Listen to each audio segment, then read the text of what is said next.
Hello everyone, কেমন আছো? আশা করি সবাই ভালো আছো। রূপা কিচেন কুইন তরফ থেকে সবাইকে স্বাগত। আজকে আমি রান্না করব, খুব হালকা করেই রান্নাটা করব আর কম সময়ে রান্নাটা করব। দেখো, আমি প্রথমে তেলটার মধ্যে একটু শুকনো লঙ্কা ফোড়ন দিয়েছি আর কাঁচা কুচনো পেঁয়াজগুলো ভালো করে ভেজে নেব। আর তার সাথে একটু লবণ দেব, আর লবণটা দিলে পেঁয়াজটা বেশ নরম হয়ে যায়। এবার আমি এক এক করে মশলাটা দেব। এখানে আছে আদা রসুন পেঁয়াজ বাটা আর গোটা শুকনো লঙ্কা বাটা। আমি এই মশলাটা কাঁচা পেঁয়াজ ভাজার সাথে আমি এটা ভেজে নেব,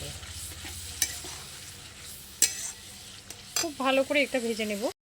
ভাজা মশলাটার মধ্যে আমি দেব হলুদ আর লঙ্কার গুঁড়ো। এটাও খুব ভালো করে আমি ভেজে নেব।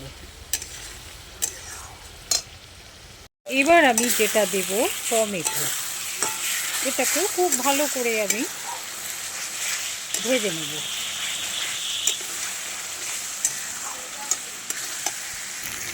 এবার আমি জিরে ধনে লবণ হলুদ সব মশলাগুলো এক এক করে দেব।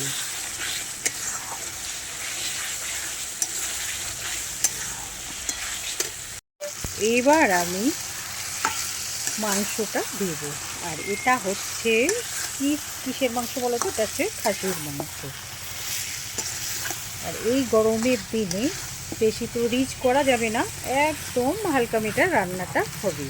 আর তাতে আমি রান্নাটা করছি দেখো আঁচে, আর এই আঁচে রান্নাটা করছি, মাংসটা খেতেও বেশ ভালো লাগবে। আর মাটির উনুন কাঠ কিংবা আঁচে রান্না করলে দারুণ খেতে লাগে। আর এইভাবে একবারও হলে, একদিনের জন্যেও হলে এটা করে খাবে, দারুণ লাগবে। আগেরকার দিনে তো মা ঠাকুমারা এই কাঠে রান্না করতো, কিংবা এই মানে এটা গুল বলে, কেউ কোক কয়লা বলে, যে যেটা বলে। এটা আমি কোক কয়লা গুল দুটোই বলি, তবে এটার স্বাদ বলো দ্বিগুণ হয়, খেতেও বেশ ভালো লাগে।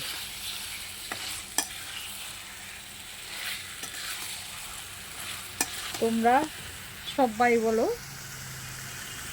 একটা করে লাইক কমেন্ট করবে, আর নতুন বন্ধুদের বলছি তোমরা একটা করে সাবস্ক্রাইব করে পাশে থাকবে। সব বন্ধুদের সবাইকে বলছি তোমরা সবাই ভালো থাকবে, সুস্থ থাকবে, সাবধানে থাকবে।